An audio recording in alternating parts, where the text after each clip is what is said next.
할렐루야. 올해가 종교개혁 500주년이죠.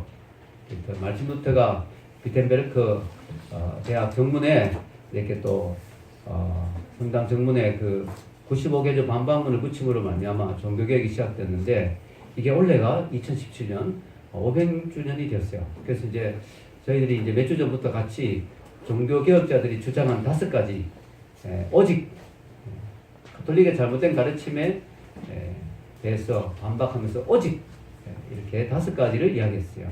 그 5가지 여러분 혹시 기억하세요? 네. 그 다음에 오직 성경, 그 다음에 오직 은혜, 그 다음에 오직 믿음. 오늘은 오직 그리스도. 다음 주도 뭘까요? 오직 하나님께 영광. 이 5가지, 이 오직을 라틴어로 하면 솔라입니다. 솔라. 그래서 오솔라, 파이브 솔라, 5가지 솔라를 강조했습니다. 그래서 오늘은 이 오직 그리스도를 같이 한번 생각해 보기를 원합니다. 우리가 이 지난주에 오직 믿음을 배웠는데요. 이 오직 믿음의 의미는 오직 믿음만으로, 인간의 공로가 아닌 오직 믿음만으로 구원받는다 하는 그런 뜻이죠. 자, 오직 그리스도의 의미는 뭘까? 여기 적어 놨는데요. 솔루스 크리스투스. 오직 그리스도의 뜻은 같이 읽겠습니다. 오직 그리스도만이 죄에 빠진 인간의 유일한 구원자이며 인간과 하나님 사이를 연결하는 유일한 중보자라는 뜻입니다. 그래서 오직 예수님만이 유일한 구원자다. 예수님만이 인간과 하나님 사이를 연결하는 유일한 중보자다 하는 것이 오직 그리스도의 의미입니다. 자, 여러분 우리가 지난주에 오직 믿음을 우리가 공부할 때 오직 믿음으로 구원받는다. 어떤 공로도 들어가지 않는다라고 했죠. 만약에 믿음이 하나의 공로가 된다면 그것 또한 하나의 인간의 행위가 될 것입니다. 믿음은 그냥 하나님의 은혜를 받는 통로지요. 하나님의 은혜는 어떻게 주어지느냐? 예수님의 십자가 때문에 주어지는 거죠. 그래서 우리는 기억해야 될 사실은 우리의 구원에 있어서는, 우리 인간이 구원에 있어서는 어떤 행위나 노력이나 선행이 아니라 오직 하나님의 은혜로 구원받는데 그 은혜가 바로 예수님의 십자가다. 그래서 우리가 구원에 있어서는 믿음 자체가 우리를 구원하는 것이 아니라 우리가 믿는 믿음의 대상인 예수 그리스도가 우리를 구원한다는 것을 기억해야 됩니다. 여러분 이게 왜 중요하냐면 교회 안 다니는 사람 중에도 믿음이 강한 사람이 많아요. 이슬람 사람들도 얼마나 믿음이 강합니까? 그것 때문에 목숨도 막 걸잖아요. 또 불교 신자 중에도 믿음이 되게 좋은 분이 있어요. 그렇죠, 그죠? 그래서 믿음 자체가 우리를 구원하는 게 아니에요. 뭘 믿느냐? 우리의 믿음의 대상이 누구냐? 그 대상이 누구예요? 오직 그리스도. 그리스도가 바로 우리를 구원한다는 거죠. 그래서 우리 구원의 주체는 언제나 우리 자신이 아닙니다. 내가 잘 믿었기 때문에, 내가 열심히 믿었기 때문에, 내가 믿음이 좋기 때문에, 내가 선행을 많이 했기 때문에, 내가 이런 공로를 쌓았기 때문에 그게 아니고 그리스도가, 오직 그리스도가 우리를 구원해 준다. 하나님은 우리를 택하시고 부르셨어요. 우리를 택하시고 부르셨고 우리에게 예수님을 믿는 믿음을 선물로 주셨어요. 그래서 우리가 구원을 받게 된 것이죠. 그래서 여러분 우리가 시간상으로는 거의 동시에 일어난 일이지만 논리상으로는 순서를 정할 수 있습니다. 하나님이 먼저 우리를 살리세요. 영적으로 죽어있던 우리를 살리세요. 그래서 다시 태어나게 하세요. 이게 거듭남, 중생이라 하죠. 하나님 우리를 다시 태어나게 하세요. 그 다음에 우리에게 믿음을 선물로 주세요. 믿어지게 만들어 주시죠. 하나님의 부르심에 응답하게 하시는 거죠. 여러분, 그래서 우리가 알아야 될 사실은요, 이 순서적으로는 하나님 우리를 살리는 일을 먼저 하세요. 그리고 우리가 살아났다는 것을 증명하기 위해서 믿음을 주신 거죠. 여러분, 우리가 예수님이 니고데모하고 대화하는 내용이 성경에 나오는데 요한복음 3장에 보면 거듭나는 것에 대해서 예수님이 이야기하세요. 근데 거듭나는 것은 중생은 바람으로 비유했어요. 예수님이 바람으로. 바람이 부는 것과 같다. 이런 바람이란 거는 분명히 존재하지만 눈에 안 보이잖아요. 분명히 존재하지만 눈에 안 보여요. 이 거듭나는 것도 분명히 일어나는 사건인데 이게 신비로운 거예요.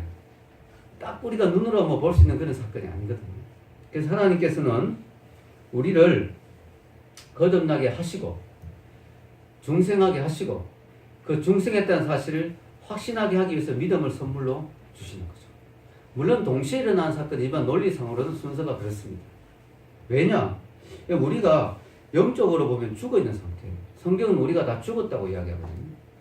선악과를 먹으면 너희는 정령 죽으리라 했잖아요. 영적으로 우리는 선악과를 먹고 난 이후부터 다 죽었어요. 영적으로. 하나님 보시기엔 다 시체예요. 다 죽은 상태예요. 여러분 시체는 반응을 할 수가 없어요. 시체 보고 여러분 무슨 욕을 하든 칭찬하든 반응을 안 하잖아요. 우리가 영적으로 죽었기 때문에 하나님이 우리에게 은혜를 주셔도 반응을 안 합니다. 우리에게 믿음을 선물로 주셔도 반응을 안 해요. 다 죽었기 때문에. 죽은 자가 어떻게 반응할 수가 있겠어요. 그래서 하나님이 어떻게 하시냐면 먼저 살리시는 거예요. 그게 중생이죠. 다시 태어나게 하시죠. 살아나게 하십니다. 그리고 믿음을 선물로 주시는 거예요. 그래서 믿어지게 만들어 주시는 거죠. 여러분 그래서 에베소서에 보면 그 순서가 잘 나와 있어요. 에베소 2장 1절에 어떻게 되어 있냐면요. 여기 한번 적어놓았는데 한번 읽어볼까요? 시작. 그는 허물과 죄로 죽었던 너희를 살리셨다. 일단 하나님 우리를 살리세요. 죽었던 우리를 살리세요. 그 다음에 나오는 게 뭐 2장 8절에 읽겠습니다. 너희는 그 은혜에 의하여 믿음으로 말미암아 구원을 받았으니 이것은 너희에게 행한 것이 아니요 하나님의 선물이라. 이제 믿음이 선물로 주어지는 거예요. 순서가 아시겠죠, 그죠? 그래서 에베소서도 그 순서대로 지금 나와 있어요. 일단 죽어있던 우리를 살려주세요. 반응할 수 있게. 그래서 우리가 이 교회 나오고 우리가 목사님 말씀을 듣는데 갑자기 마음이 막 뜨거워지고 믿어지고 막 반응이 일어나잖아요. 그건 뭐냐면 하나님이 이미 여러분을 살렸기 때문에 그렇게 되는 거예요. 아멘? 살려놓으시는 거예요. 우리가. 그래서 우리가 믿음으로 반응하게 했어요. 그래서 우리는 내가 믿음이 왜 중요하냐면 내가 믿어지는 거 보니까 내가 살아났구나 하는 걸 알 수 있는 거예요. 내가 예수님이 믿어지네? 십자가가 믿어지네? 아하, 나는 하나님 안에서 거듭났구나 하는 걸 알게 되는 거예요.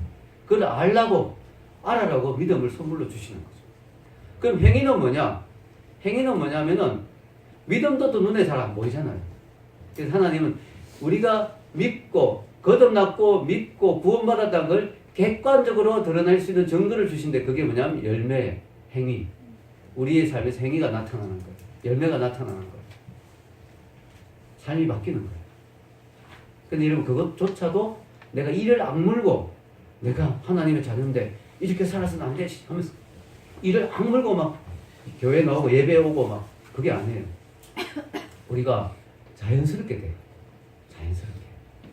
그래서 이 모든 것이 다 자연스러운 과정이에요. 하나님이 주도하시기 때문에. 내가 주관하면 내가 믿으려고 막 애를 써야 되잖아요. 내가 막 중생하려고 막 애를 써야 되고. 여러분 아이가 엄마 뱃속에서 나올 때 그냥 나옵니다. 때가 되면 자연스럽게.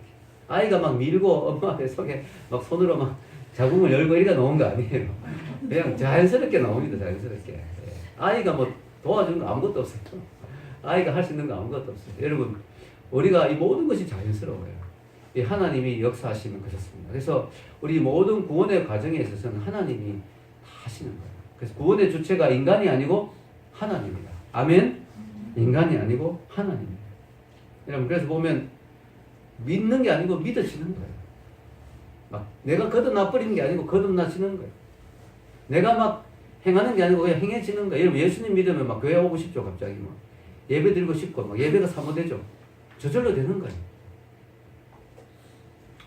여러분 하나님이 우리를 다양한 방법을 통해서 이끌어 오십니다.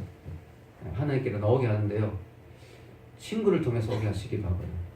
이성 친구나 동성 친구,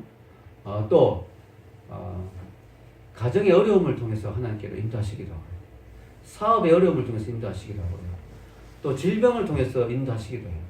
제일 좋은 것은 자연스럽게 편안하게 오면 제일 좋겠는데 그래 안 오더라도 여러분 어쨌든 건강하게 행복하게 살다가 지옥 가는 것보다는 고난과 어려움이 있더라도 예수님께 나오는 게 축복이에요. 그게 은혜입니다. 아멘. 하나님이 이끄시는 거예요. 하나님. 여러분 우리가 하나님 앞에 나오게 된 이유는 뭐냐? 오늘 여러분 교회 나오신 분들이 있는데요. 하나님 택한 백성이니까 자꾸 부르시는 거예요. 택한 백성이니까. 여러분 내가 어떻게 해서 나왔다 싶죠. 오늘 아침에 친구가 가자 했는데 그래 오늘 진짜 마음먹고 나왔어. 내가 마음먹고 나온 것 같죠? 아닙니다. 하나님이 이끌어 주시니까 나온 거예요. 누구든지 하나님이 이끌지 않으면 내게로 올 자가 없다고 예수님이 말씀하셨어요. 이거 마치 뭐와 같으냐면 꽃과 나비와 관계가 비슷해요. 여러분 꽃과 나비가 있는데요. 나비가 꽃이 않잖아요. 나비가 꽃을 찾아간 거예요. 꽃이 나비에게 간 거예요. 나비가 갔죠. 꽃이 어떻게 가요? 꽃은 못 움직이는데. 나비가 찾아간 거예요, 꽃을. 근데 사실은 알고 보면 나비가 아무 데나 안 가잖아요. 꽃이 향기가 있기 때문에 나비가 간 거죠. 결국은 보면 꽃은 가만히 있는 것 같은데 결국은 이 모든 꽃과 나비의 관계에 있어서 주도권은 누가 있는 거예요? 사실 꽃이 있는 거예요. 꽃이 향기를 막 풍겨서 나비가 오게 만든 거예요. 나비는 자기가 간 걸로 생각하지만 사실은 꽃이 나비를 오게 만든 거예요. 그래서 주도권은 꽃에게 있어요. 나비에게 있는 거예요. 마찬가지 우리가 어떻게 하나님께 이끌려서 교회로 왔지만 믿음의 생활을 하게 되었지만 하나님의 자녀가 되었지만 내가 정말 마음 먹고 교회에 나온 것 같지만 결국은 뭐 하나님이 은혜로 나를 이끄신 거예요. 아멘. 나비는 자기도 모르게 꽃에게 끌려갔지만 나도 알게 모르게 어떻게 주님 앞으로 나왔지만 하나님의 은혜가 강력했어. 내가 주님 앞에 결국 나오게 된 거예요. 아멘. 그걸 우리가 알아야 됩니다. 그래서 여러분 이 모든 주도하는 이 구원에 있어서는 하나님이 주도권을 가지고 계세요. 여러분 하나님이 언제부터 여러분을 구원하려고 마음먹은 줄 아세요? 너무너무 놀라운 사실은요. 에베소서 1장 4절에서 5절에 보면 이렇게 되어 있어요. 같이 읽겠습니다. 곧 창세 전에 그리스도 안에서 우리를 택하사 우리로 사랑 안에서 그 앞에 거룩하고 흠이 없게 하시려고 그 기쁘신 뜻대로 우리를 예정하사 예수 그리스도로 말미암아 자기의 아들들이 되게 하셨으니 아멘. 와, 창세 전이란 건 뭐예요? 이 세상이 만들어지기 전이잖아요. 하나님은 이 세상이 만들어지기 전부터 이미 우리를 아시고 택하시고 우리를 구원하기로 예정하셨다는 거예요. 우리의 머리는 도저히 상상이 안 가죠. 놀라운 이야기입니다. 그래서 여러분 하나님이 구원에 있어서는 전적으로 주도권을 가지고 계세요. 우리를 예정하시고 택하시고 우리를 이끄시고 이 모든 걸 하나님이 하셨어요. 그럼 인간의 자유의지는 어떻게 됩니까? 인간은 로봇입니까? 허사입니까? 놀랍게도 인간에게 하나님이 자유의지를 주셨어요. 그래서 인간이 하나님을 거부할 수 있는 것 같이 보이죠. 여러분 전도에 보면 나 교회 가기 싫어 그럼 못 가는 거잖아요. 거부할 수 있는 능력도 있는 것 같아요. 그런데 결국은 어떻게 되냐? 하나님의 뜻이 이루어져요. 하나님의 주권이 인간의 자유의지보다 더 강하기 때문에 인간이 어떻게 하나님을 이기겠어요? 그죠? 하나님 자유의지를 주셨으면서도 결국 하나님의 뜻이 이루어지게 하세요. 신비로운 방법. 근데 여러분 이게 너무 좋은 거예요. 왜냐? 구원이 우리의 자유의지에 달려있고 우리의 주권에 달려있다면 우리는 불안해요. 왜냐? 구원이 나의 노력과 믿음과 나의 행위와 나의 어떤 열심에 달려있다면 우리가 언제나 그렇게 뜨겁게 믿을 수 없잖아요. 언제나 뜨겁게 열심을 낼 수 없잖아요. 때로는 열심히 씻기도 하고 때로는 내 믿음이 흔들리기도 하고 때로는 내가 선행을 하기도 하지만 때로는 죄를 짓기도 하고 왔다 갔다 하잖아요. 나는 천국과 지옥을 하루에도 몇 번씩 왔다 갔다 할 거 아니에요. 근데 구원의 주권이 하나님께 있다면 우리가 확신하게 되면 어떻게 돼요? 안심할 수 있죠. 왜냐? 그분은 실패하지 않는 분이니까. 아멘? 그분은 반드시 뜻한 것을 이루시는 분이니까. 인간은 어떤 걸 약속하거나 어떤 걸 마음먹어도 안 되는 경우가 있어요. 오늘도 교회 오려고 했는데 피치 못할 사정을 못한 사람도 있어요. 왜냐? 세상 일이 내 마음대로 안 되는 거예요. 내 뜻대로 다 안 되는 거예요. 그러나 하나님이 원하는 일은 반드시 이루어집니다. 아멘? 왜냐? 하나님이시니까. 그래서 구원의 주권이 내게 있다고 생각하면 늘 불안해요. 하나님께 있다고 생각하면 확신이 오는 거죠. 안심이 놓이는 거죠. 그래서 여러분 가톨릭의 문제가 뭐냐면 구원을 하나님께 두지 않고 인간의 행위에 둡니다. 그래서 하나님이 스타트, 하나님이 시작했다. 그건 인정해요. 그러나 인간이 완성해야 된다. 이렇게 됩니다. 그래서 인간이 세례도 받고 고해 성사도 하고 선행도 하고 자선도 하고 여러 가지를 해가지고 완성해야 된다. 그래도 알 수 없다. 그래도 알 수 없다. 그래서 죽고 난 뒤에 천국 간다는 보장 안 된다. 아마 대부분 연옥할 거다. 그래서 죽고 난 뒤에도 면죄부를 사야 된다. 그래야 확실하다. 이렇게 가톨릭의 문제는 바로 인간의 구원을 인간에게 두었기 때문에 계속해서 그런 문제가 발생하는 거죠. 죽기 전까지도 알 수 없어요. 우리 기독교인들이 구원을 확신한다 하면 가톨릭 사람 되게 싫어합니다. 제가 대학교 때 예수 믿고 뜨거워져서 캠퍼스에 전도를 나갔는데 어떤 한 형제가 안경을 딱 끼고 지금도 얼굴이 기억나요. 저 전도 막 하는데 나 가톨릭 성당에 다닌다고 그러더라고요. 그래서 그럼 구원을 확신하십니까? 그걸 어떻게 아시세요? 저는 확신하는데 그건 교만이죠! 이러는 거예요. 그때는 왜 이러지 이랬는데 제가 이 가톨릭을 공부해보니까 알겠더라고요. 그 사람들 보기에는 구원을 확신한다고 말하면 교만으로 느껴져요. 우리 지난 시간에 공부했지만 뭐예요? 하나님이 성경에 말씀하기로 내가 너에게 이것을 써서 너희로 하여금 영생이 있는 걸 알게 하려 합니다. 우리는 이미 영생을 받았어. 한 번에 예수 믿는 순간에 구원이 완성되어 버렸어요. 여러분, 이 예수 그리스도의 십자가만이 구원의 유일한 길이다. 그게 바로 오직 그리스도의 의미죠. 오직 그리스도. 예수님의 이 구원의 사역. 이 사역은 바로 십자가에서 단 한 번의 제사로. 이런 구약시대를 보면 제사가 많았거든요. 우리 죄 문제를 해결하는 데는 제사예요, 제사. 피를 흘려야 되거든요. 피를 흘려야 죄 문제가 해결돼요. 그래서 구약시대에 수없이 많은 동물들이 피를 흘렸어요. 근데 하나님이 단 한 번의 영원한 제사를 준비해 놓았어요. 그게 바로 신약시대 예수님의 십자가가 바로 우리를 위한 희생의 제사였죠. 성경 히브리서 10장 12절에 14절 제일 위에 빨간 글씨 있죠. 한번 읽어보겠습니다. 시작. 오직 그리스도는 죄를 위하여 한 영원한 제사를 드리시고 하나님 우편에 앉으사 그 위에 자기 원수들을 자기 발등상에 되게 하실 때까지 기다리시나니 그가 거룩하게 된 자들을 한 번의 제사로 영원히 온전하게 했느니라. 아멘. 여기 보면 계속 강조되는 말이 뭐예요? 영원이란 말과 한 번이란 말이죠. 그래서 오직 그리스도는 죄를 위하여 한 번에 영원한 제사를 드렸다. 그리고 그가 거룩하게 된 자들을 한 번의 제사로 영원히 온전하게 하셨느니라. 한 번과 영원히 강조됩니다. 제사는 한 번이고 효력은 영원한 거예요. 아멘. 놀라운 거죠. 제사는 한 번의 제사였어요. 그러나 그 효력은 영원한 것이죠. 우리가 덧붙일 게 아무것도 없어요. 완성돼 버렸기 때문에. 예수님 십자가에서 다 이루었다 그러셨잖아요. 완성해 버렸어요. 한 번의 제사였지만 영원한 제사. 그래서 영어로 once for all이라고 그러죠. 한 번으로 영원한 제사. 여러분, 가톨릭의 문제가 뭐냐면 미사를 자꾸 드려요. 이 미사가 그냥 우리 예배하고 달라요. 미사에서 여러분 떡과 잔을 올려드리는데 그 떡과 잔이 바로 예수님의 십자가의 사건을 다시 되풀이하는 것이라고 생각합니다. 그래서 신부가 이렇게 축사를 하는 순간에 그 떡이 진짜 예수님의 몸으로 바뀐다고 해요. 잔의 포도주도 진짜 피로, 겉으로 보기엔 똑같은데 성분은 예수님의 몸과 피로 진짜로 바뀌어버린다고 지금도 그 사람들을 믿어요. 신비로운 방법으로. 그걸 화채석이라는데, 화채, 수박 화채가 아니고 몸체자, 몸으로 변한다. 예수님의 진짜 몸과 피로 변한다.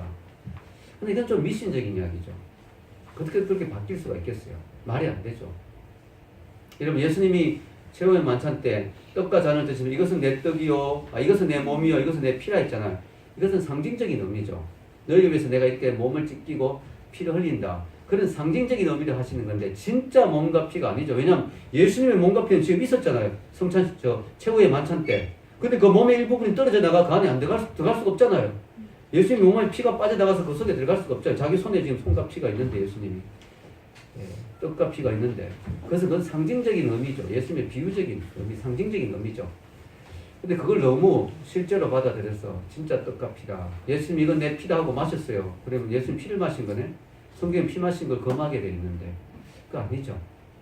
그래서 여러분 칼비 같은 경우에는 그 해석하기를 진짜 예수님의 몸과 피로 바뀌는 건 아니고 영적 의미가 있다. 상징이면서 거기에 성령님이 주신 영적 의미가 있다.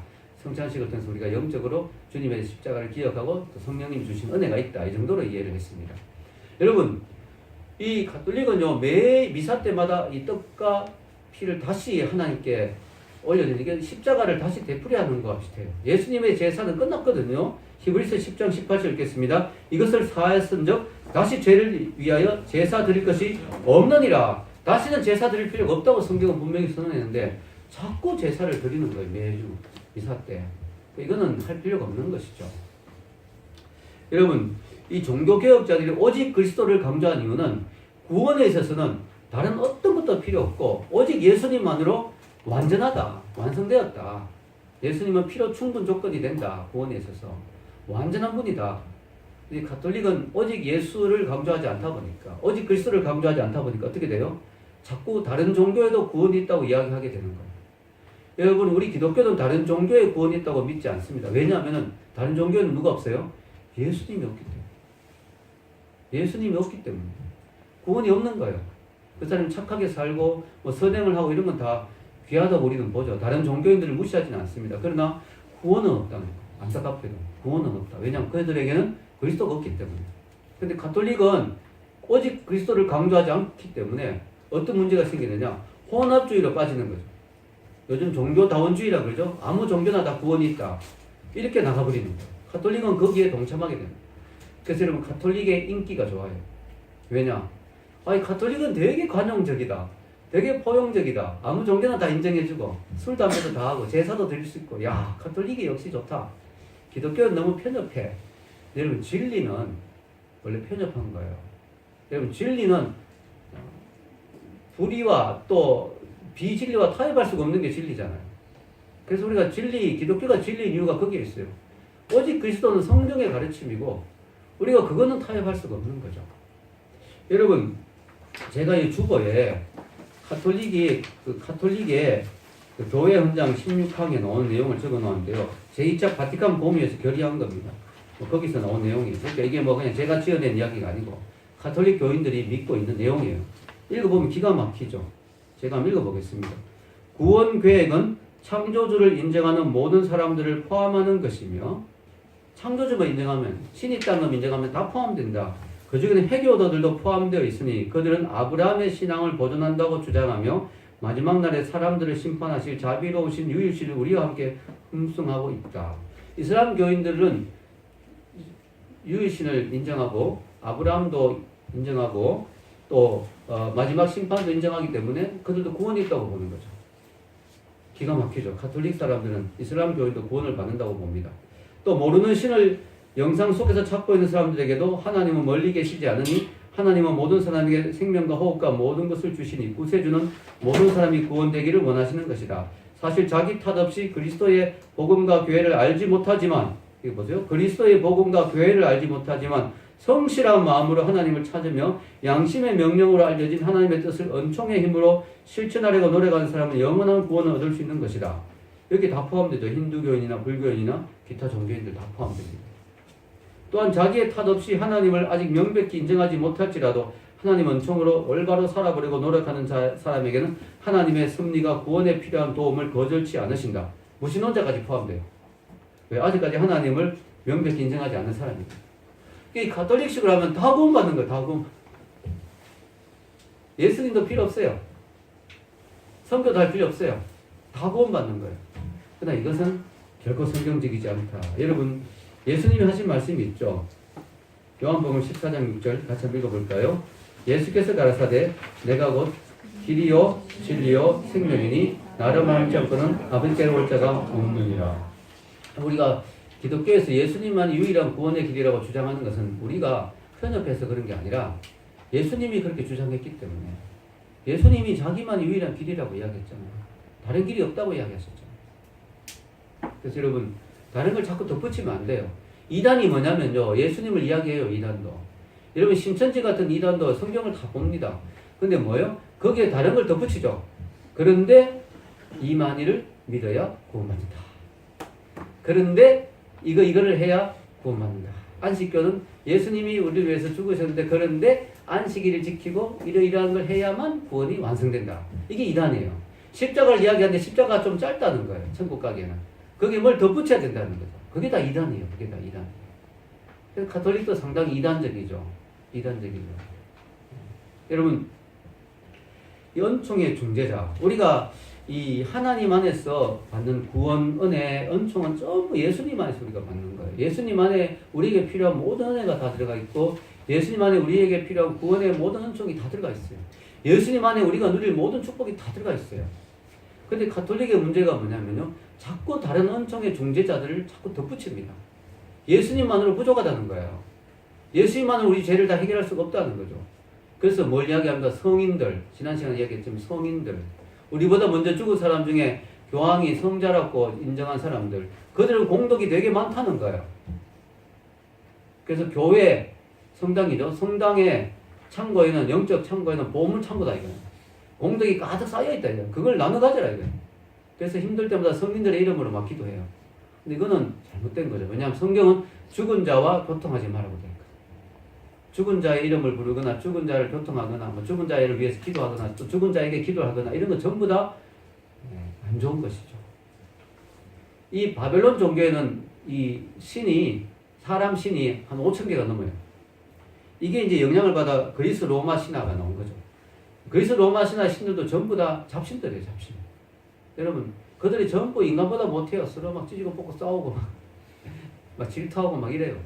여러분, 그게 다 인간이 만든 신들이죠. 성자들도, 성인들도 다 그런 인간이 만든 신에 불과합니다. 그것을 위해서 기도한다.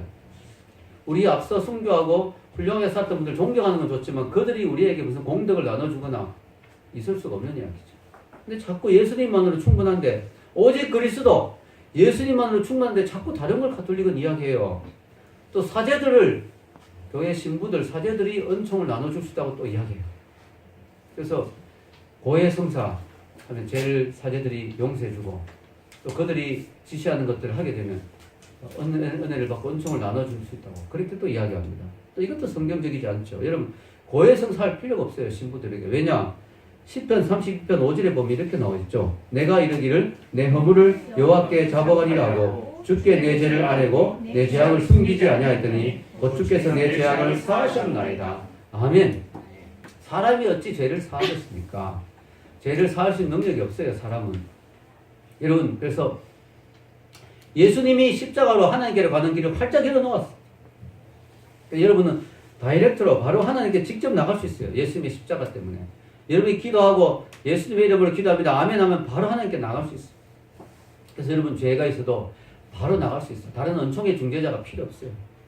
특히 이 가장 가톨릭의 문제가 되는 게 뭐예요? 마리아입니다. 마리아. 이 마리아가 예수님을 낳은 성모 마리아. 이 마리아를 이렇게 너무나 신격화했죠. 그래서 여러분, 마리아와 예수님을 동급으로 놓고요. 심지어 예수님보다 더 높은 존재로 만들어버렸어요. 일단 여러분, 성모 마리아라는 표현도 좀 문제가 있어요. 왜냐하면 이 예수님의 어머니 마리아는 예수님이 육체로 이 땅에 왔을 때 인간으로 그 예수님을 낳은 분은 맞아요. 그러나 그것뿐이지 그 이상은 아니거든요. 그런데 가톨릭에서는 마리아를 하나님의 어머니라고 표현합니다. 왜냐, 예수님이 하나님이시니까 하나님을 낳았다고 하나님의 어머니라. 이게 너무 나간 거예요. 예수님의 육신의 모친인 건 맞지만 예수님이 하나님이라고 하나님의 어머니라 해버리면 이게 안 되는 거예요. 그러면 하나님의 아버지, 예수님의 아버지가 하나님 아버지잖아요. 그럼 마리아가 하나님 부인이 되는 거예요. 이게 말이 안 되는 거죠. 그리고 성경에 보면 하나님은 스스로 계신 자죠. 하나님은 누가 놓는 분이 아니에요. 누가 태어나게 하는 분이 아니에요. 하나님을 낳았다고 하나님의 어머니라는 식으로 성모 마리아를 하나님의 어머니라 하면서 엄청나게 높입니다. 또 이 성모 마리아를 높이기 위해서 영원한 동정녀였다고 이야기하죠. 여러분 300년 동안 그런 이야기가 없었어요. 초대교회 300년. 근데 451년 칼케톤 회의에서 이걸 자기들이 마음대로 정했어요. 마리아는 동정녀다. 예수님을 낳을 때도 기적적인 방법을 낳았기 때문에 여전히 동정녀고 그 이후에도 요셉과 자지 않았기 때문에 동정녀다. 근데 성경에 보면 이렇게 나오죠. 마태복음 1장 25절에 보면 아들을 낳기까지 동침하지 아니하더니 낳음의 이름을 예수라 하니라. 이 말은 뭘 암시하고 있어요? 아들을 낳기까지는 동침하지 않았다. 아들을 낳은 뒤에는 동침했다. 여러분 성경에 보면 예수님의 형제들 이름이 나옵니다. 마태복음 13장 55절 같이 읽어볼까요? 이는 그 목수의 아들이 아니냐? 그 어머니는 마리아, 그 형제들은 야고보, 요셉, 시몬, 유다라 하지 않느냐? 그 누이들은 다 우리와 함께 있지 아니하냐? 그런즉 이 사람의 이 모든 것이 어디서 났느냐 하고. 자, 어머니 마리아죠. 형제들은 야고보, 요셉, 시몬, 유다. 심지어 누이들도 있었어요. 누이가 한 명 이상이었죠. 누이들이라 하니까. 예수님에게는 형제들과 누이들이 있었어요. 물론 가톨릭은 이걸 사촌이라고 또 이야기합니다. 그렇지 않습니다. 억지 주장이고요. 예수님의 친형제들이 있었다는 것이죠. 자, 여러분, 그뿐만 아니라 가톨릭은 마리아를 신의 같은 존재로 높이기 위해서 뭐라고 하느냐면은 마리아는 예수님을 낳아야 될 분이기 때문에 예수님을 잉태하는 순간이 아니라 마리아가 자기 엄마 뱃속에서 잉태되는 순간부터 원죄가 없이 하나님이 보호하셨다. 마리아의 원죄 없는 원죄 무죄설. 야, 이 말이 안 되잖아요. 왜 말이 안 되냐면은 마리아도 인간이거든요. 예수님은 원죄가 없었던 게 맞아요. 왜냐하면 아버지 없이 성령으로 잉태됐기 때문에. 그러나 마리아는 그냥 예수님을 잉태한 것뿐이지 태어날 때부터 원죄가 없었던 건 아니죠. 왜냐하면 그도 인간이니까. 여러분 성경은 이렇게 말하죠. 로마서 5장 12절 읽겠습니다. 그러므로 한 사람으로 말미암아 죄가 세상에 들어오고 죄로 말미암아 사망이 들어왔나니 이와 같이 모든 사람이 죄를 지었으므로 사망이 모든 사람에게 이르렀느니라. 아멘. 여기 보면 모든이란 말이 계속 나오죠. 모든 사람이 죄를 지었고 사망이 모든 사람에게 이르렀다. 이 한 사람으로부터 죄가 들어왔다. 이 한 사람이 누구예요? 아담이죠. 아담이 선악과를 먹고 인간이 모두 죄인이 되었어요. 여긴 예외가 없어요. 예외가. 그러면 마리아는 낳을 때부터 원죄가 없이 태어났다. 그럼 이거 아담의 후손이 아니잖아요. 외계인입니까? 뭡니까 이거? 말이 안 되는 거예요. 근데 이 마리아를 너무 높이기 위해서 자꾸 이 말도 안 되는 교리들을, 성경에 없는 교리들을 자꾸 만드는 거예요. 전통이라 그러면서 교황이 자꾸 만드는 거죠. 그리고 이걸로 끝나는 또 덜한데 또 뭐가 있느냐면 1951년도 교황 요한 비오 12세가 마리아가 죽기는 죽었다.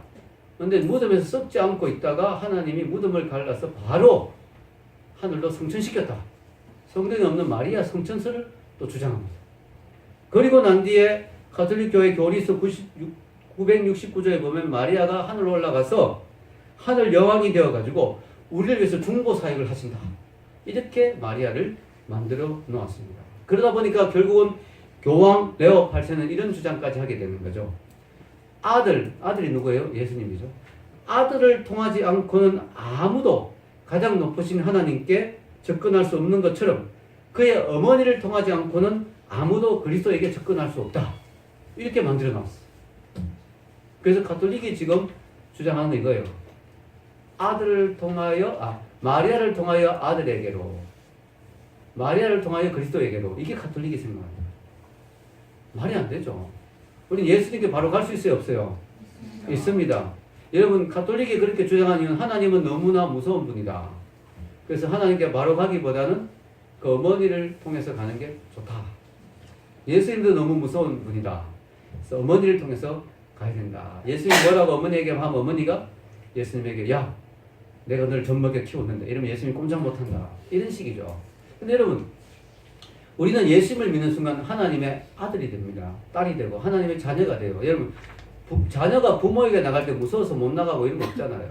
바로 나갈 수 있죠. 우리는 언제나 하나님께 바로 나갈 수 있습니다. 여러분, 마리아는 이렇게 고백합니다. 예수님을 잉태하고 난데 이렇게 마리아가 찬양하는데 이렇게 고백을 해요. 읽어보면 누가복음 1장 46절에 47절 읽겠습니다. 마리아가 이르되 내 영혼이 주를 찬양하며 내 마음이 하나님 내 구주를 기뻐하였음은. 여기 보면 마리아가 예수님을 뭐라고 표현해요? 내 아들이 이렇게 말하지 않고 뭐예요? 내 구주라고 표현해요. 마리아가 예수님을 구주라고 표현합니다. 자기 뱃속에 있는 아기에게. 여러분, 이거는요 진짜 신기한 일이죠. 여러분 생각해서 예지자매가 자기 뱃속에 있는 아기에게 내 구주시여 이렇게 말한다고 말이 안 되잖아요.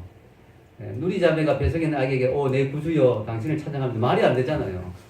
마리아가 예수님을 구주라고 표현했어요. 이 말은 마리아도 구원자가 필요한 존재라는 거죠. 자기가 구주라면 왜 구주여 이렇게 말할 필요가 어디 있어요? 자기도 구주인데. 마리아는 구주가 될 수 없어요. 구원자가 될 수 없어요. 중보자가 될 수 없어요. 마리아 또한 하나의 구원이 필요한, 구주가 필요한 연약한 인간에 불과하다는 것이죠. 여러분, 예수님은 마리아를 자기 어머니로 존중은 했지만 숭배하거나 경배하거나 필요 없이 높이진 않았어요. 여러분, 예수님이 어느 날 말씀을 전하는데 그 말씀이 너무 은혜로운 거예요. 그래서 어떤 여인이 이런 말을 했어요. 누가복음 11장 27절 읽겠습니다. 이 말씀을 하실 때 무리 중에서 한 여자가 음성을 높여 이르되 당신을 뵌 태와 당신을 먹인 젖이 복이 있나이다. 당신을 뵌 태와 당신을 먹인 젖이 누구예요? 마리아죠, 마리아. 마리아를 막 높이는 거예요. 근데 놀랍게도 예수님이 뭐라고 대답하세요?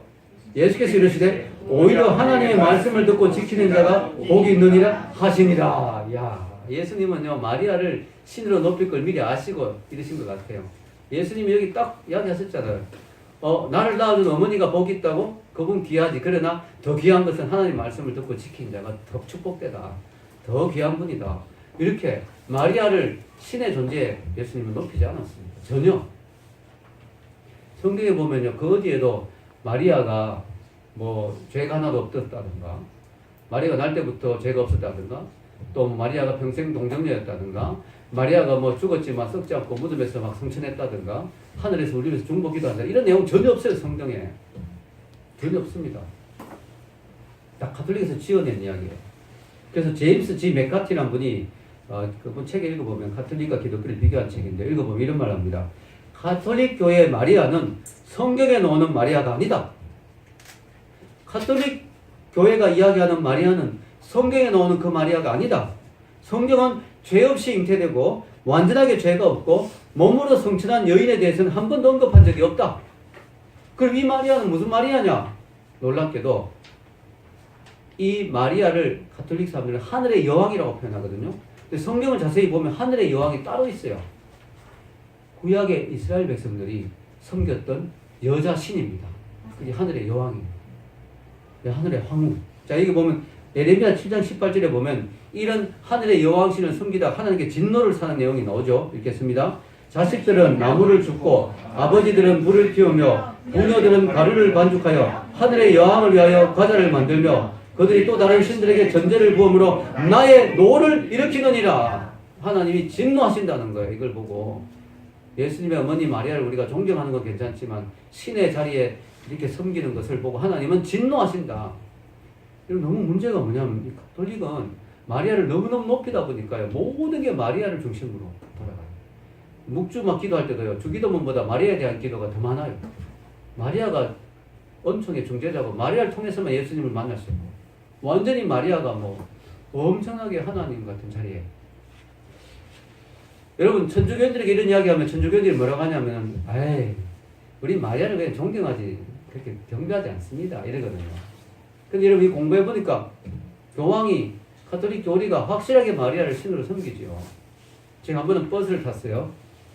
버스를 타고 나가는데 어떤 여자분이 옆에 딱 앉는데 버스 뒷자리에 앉자마자 고개를 탁 숙여 기도를 하는 거예요. 또 제가 그런 분 보면 또 마음에 감동이 오잖아요. 아유 은혜로운 분이네. 잘 믿는 분이 모양이 나고 봤어요. 그분 흘끗. 어떤 분이 가지고 딱 봤는데 수첩을 딱 꺼내는 보니까 가톨릭 수첩이야. 아 가톨릭 분이구나. 그래도 귀한 분이네. 그때 제가 가톨릭을 잘 몰랐기 때문에 귀한 분이네 생각했는데 수첩을 딱 펼쳤는데 제일 첫 펼치는 그림이 딱 한 페이지가 딱 나오는데 거기에 마리아가 머리에 왕관을 쓰고 별들을 밟고 서 있는 모습이 그림으로 있습니다. 그 밑에 뭐라고 적혀있냐면 우주의 총사령관이신 성모 마리아 이렇게 적혀있는 거예요. 제가 직접 봤어요. 가톨릭 수첩. 여러분 기가 막힌 이야기 아닙니까?